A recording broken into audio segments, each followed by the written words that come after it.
Steph,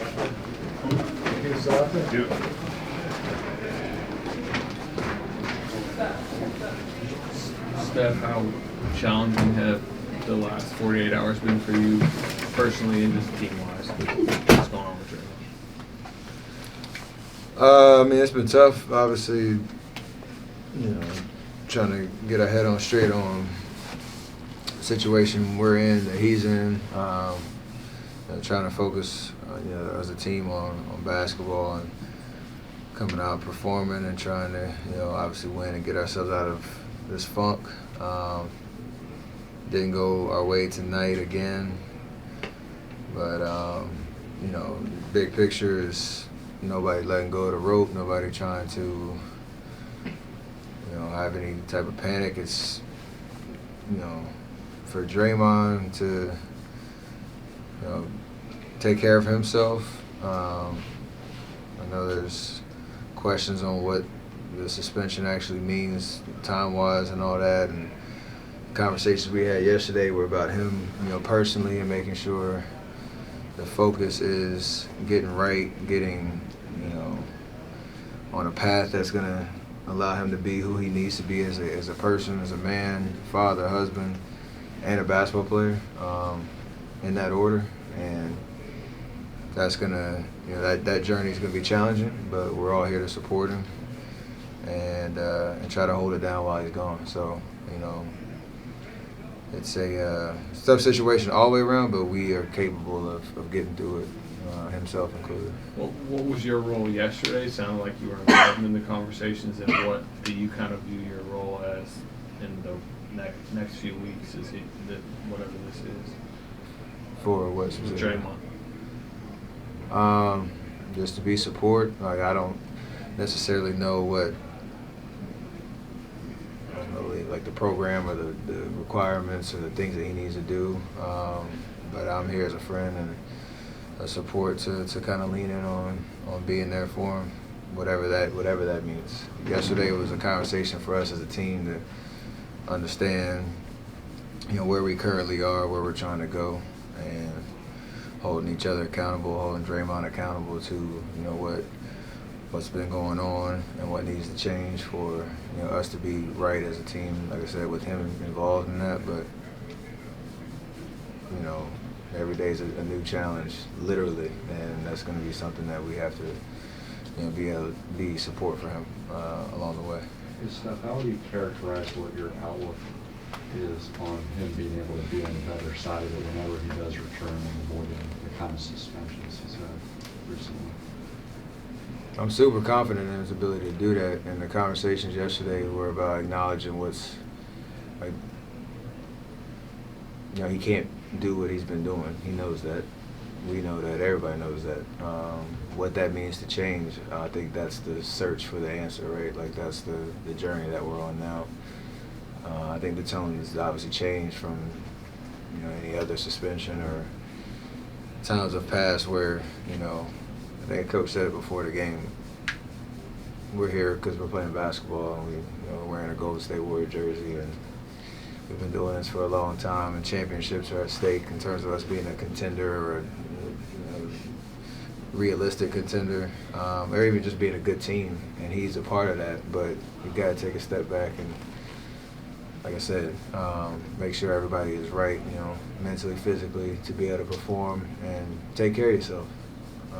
Everybody has their mountains to climb, and Draymond's are his, and I'm confident that he can get over the hump, however long it needs to take to get there. Steph, to that point, Steve made some changes, obviously, to the starting lineup tonight. He said he's going to roll with that for a little bit, give it a sample size, and see what it is that you guys have. What did you think of that tonight, the way that Clay was sort of able to bounce back a little bit, and then Wiggs' diminished role? Yeah, I mean, changes were necessary, and when you're a team that's struggling to find an identity and trying to find momentum and win basketball games consistently, you have to experiment. You can't keep doing the same thing and expect different results. So I think the energy was good tonight. We did some really good things. We started off the game those first 4 or 5 minutes with a good understanding of how we need to play, and then we started fouling too much. And the game slowed down. They got easy points. They got back into the game and changed, the tone of it a little bit. But to your point, Wiggs come off the bench trying to figure out how he can be aggressive and assertive. That's a big change. So a challenge for him to make those necessary adjustments. Us to understand, without Draymond and the system that we run, how we create good shots defensively, how we, show some type of presence and physicality. I know we're pretty small out there at times, and that's just the makeup of our team right now. We have to be able to overcome that, no matter who we're playing. And I think those are the glaring kind of issues tonight that we have to correct going forward. Steph, what's been your thoughts of, Brandon? He's been very outspoken, about being around you, being around greatness since the summer. Rebound numbers is high. He does, all the little things too as well, just like you do. What have been some things that you've been seeing from him and his growth too as well? He just knows how to play basketball. He finds a way to impact the game. You can tell he's playing hard at all times. Super confident in himself. I think, as a rookie offensively, it's always kind of hit or miss, finding your rhythm and understanding where your shots are going to come from. But the things that you can control, he's probably the best I've seen in a while at doing that every night, and that's all you can ask for. You mentioned the need for physicality and just having that physical presence. How big and important will Jonathan be for this stretch without Draymond? I mean, he's over the course of his first 4 years, he's always been, when he's out there, he's trying to guard whoever the best wing is, best guard at times, allowing his physicality, speed, athleticism to shine. And he's going to take that challenge, in the starting lineup for sure every night, whoever that matchup is, and then, find his way offensively, just letting the game come to him. So I know he's super competitive, super willing to take on those challenges every night, and now he's going to get increasing those reps. And I know he's excited about that opportunity to show what he's about. How has this whole season, this whole past stretch been a different challenge for you historically, right? If you're working your guys' way out of a funk, it's with your veteran counterparts, the guys that you've been around for more than a decade. Now it's really a group of young guys who have stepped up in the absence of Draymond while Clay and Andrew have gotten out of their funk. How has that been different for you?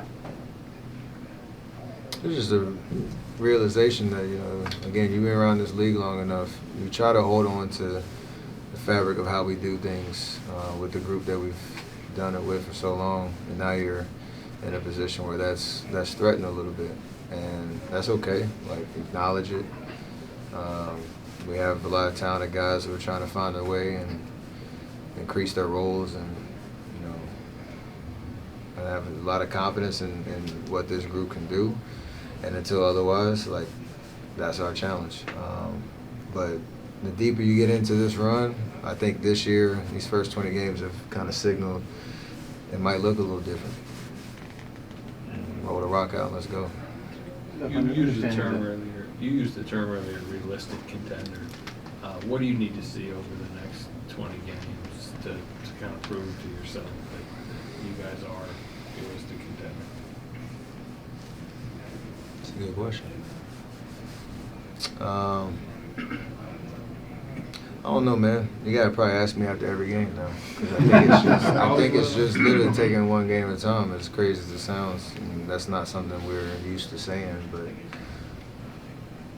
we were just talking about in the locker room, we just need to win on Saturday.